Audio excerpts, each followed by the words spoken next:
Hi there, it's Sam from petals.co.uk. Thank you very much for joining me today. Today's project is this one. Now, a couple of weeks back, I made a huge box, lidded box with 12 by 12 inch paper and cardstock, and it was one that folded flat. So I decided to miniaturise it, well, sort of miniaturise it. So I'm using 6 by 6 paper this time. So obviously I used 12 by 12 designer series paper last time.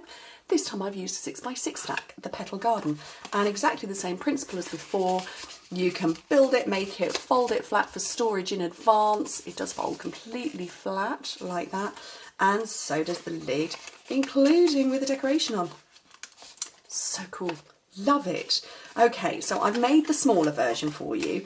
I am going to wander and see if I can do it super tiny.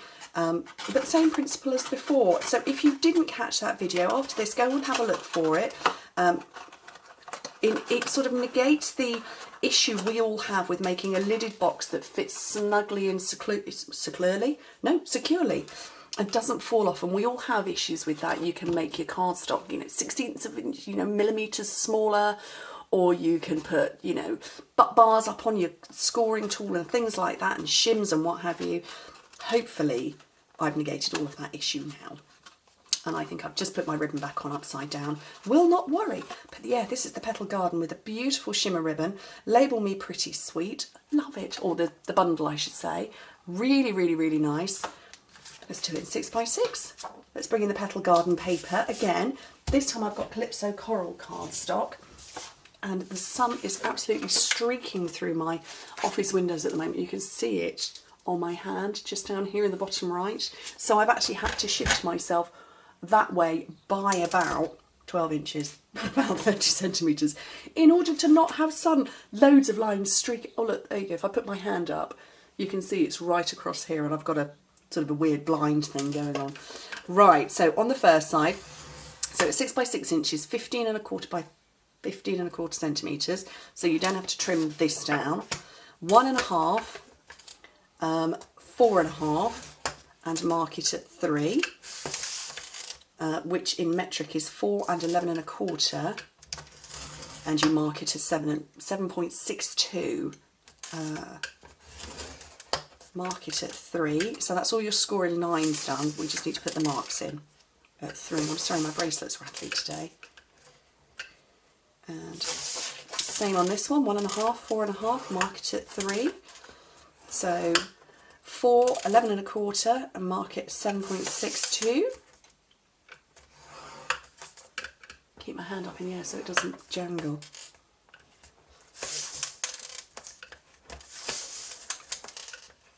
There we go.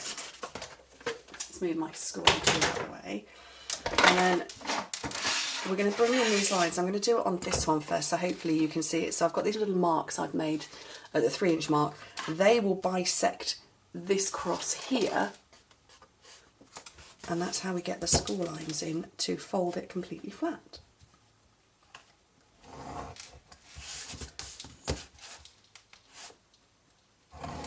Oh, I feel like I've got a sneeze coming. I can feel it in my nose. I don't get hay fever anymore.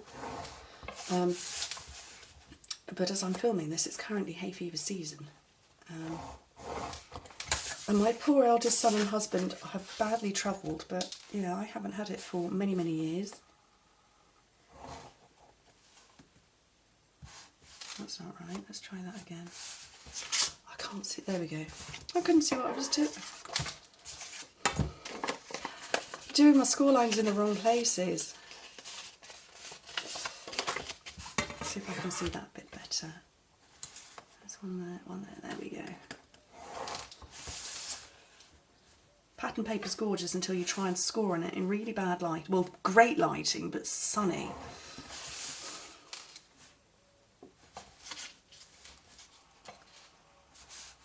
There's another, is that another one?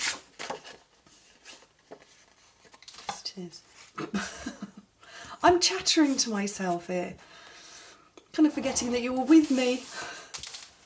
Does anybody else do that? Please tell me I'm not alone.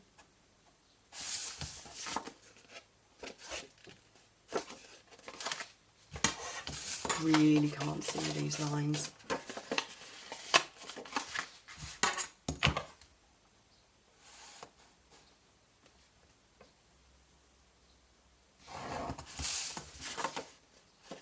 Yeah, there we go.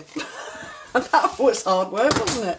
Right, let's fold the score lines. Let's do this one first, at least we can all see that. So what I've made is a sort of a diamond shape, but we're going to come to that score line in a minute. Oh, dear me. Yeah, does anybody else talk to themselves while they're crafting?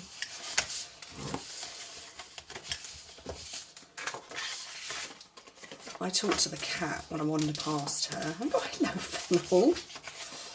Talked to an enormous spider the other day that ran across my hall floor, and I just went, oh, you're quite big.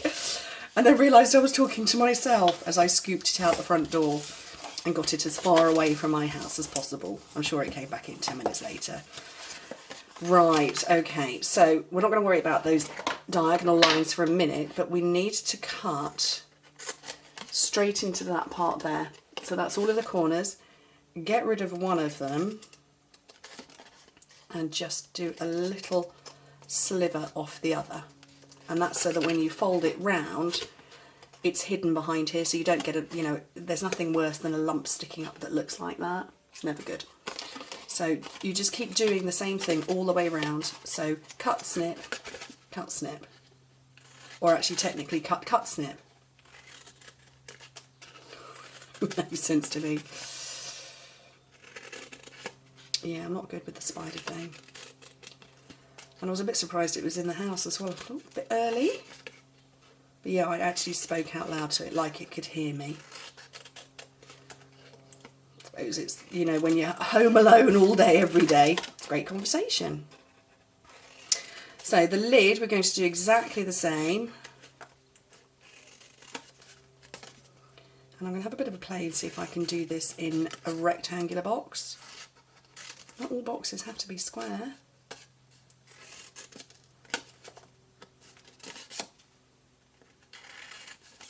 I do like experimenting and playing.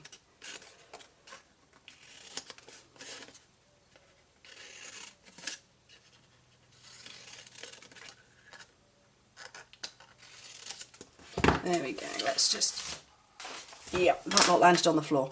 Okay, so these sides, when you've done the diagonal lines, just gently bend them. They don't need to be, you know, burnished or anything like that, because you don't want them to be folded flat inside your box. Or rather, you know, when the box is closed, you don't want them to be completely folded flat or anything like that. But just a little wibble to get them going.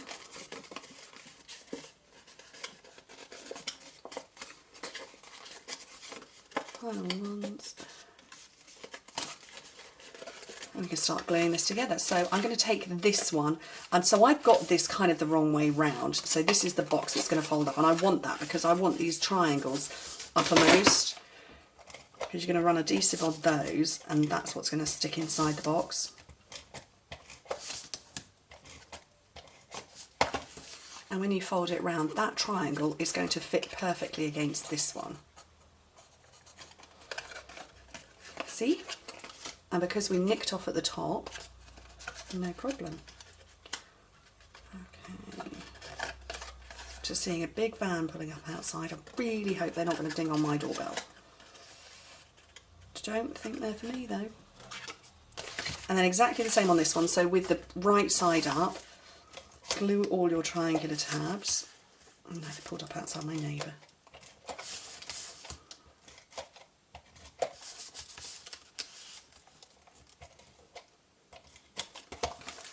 And then just bring it round again.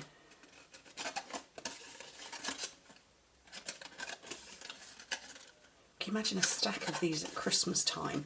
You could make loads of boxes in advance. And there you go, it folds flat. Completely flat in whichever way you want.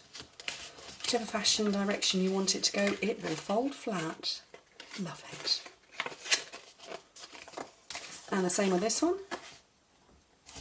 Totally cool. So yeah, you could make loads of these in advance for Christmas and have them all stacked up ready to fill with presents. Because I always find myself about 4 days before Christmas wrapping a billion presents, and I'm just like, no, I didn't want to be wrapping 4 days before Christmas.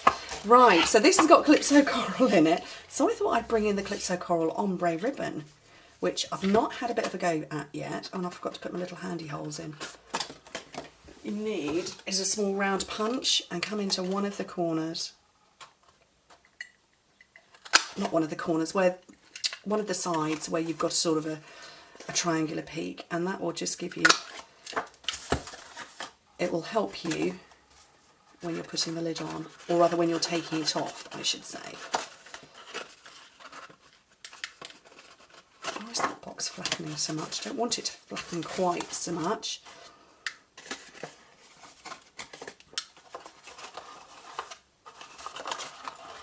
There we go. Lovely. Okay, so yeah, this ombre ribbon, we had some in, I want to say it was Cupcakes and Carousel. It was an embellishment pack that was in the Spring Summer catalogue, and it was really pretty and I liked it. So I'm very pleased they brought it back. We've got it in, I want to say 3 colours.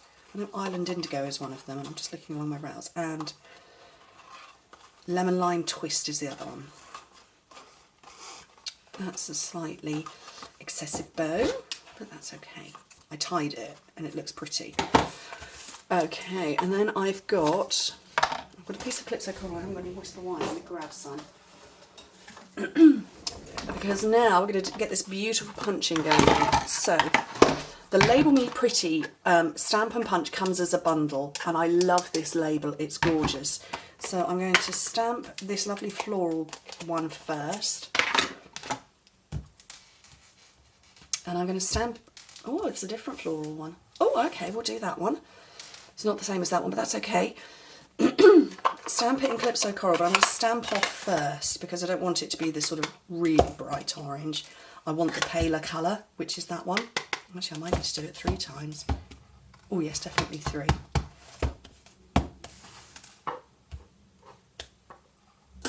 So let's get rid of that and then bring in the You're the Best.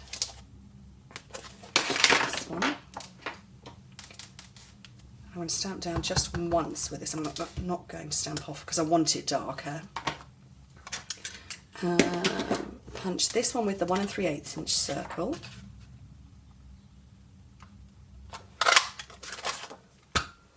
Punch this one with the label.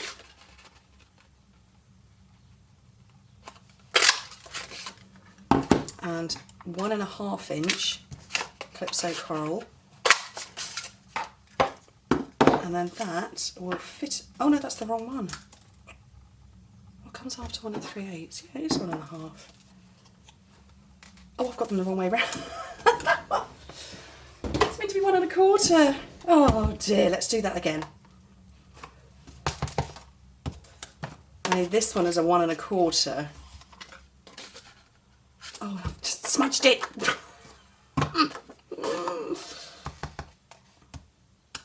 This is what happens when you re-ink your Calypso Coral. Right, I want this one as a 1 3/8.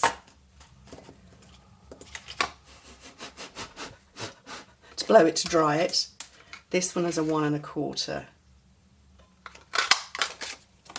Let's get rid of those ones we don't need.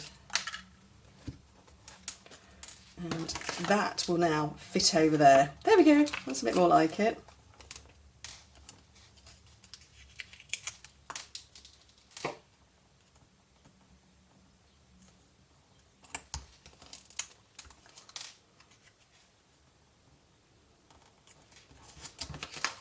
A couple on the back of that.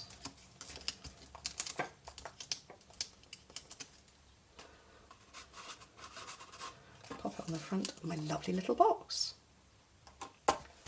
You're the best. What do you think? I hope you like it.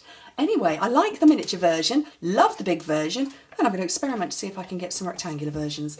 Anyway, thank you ever so much for joining me, and I hope to speak to you soon. Bye.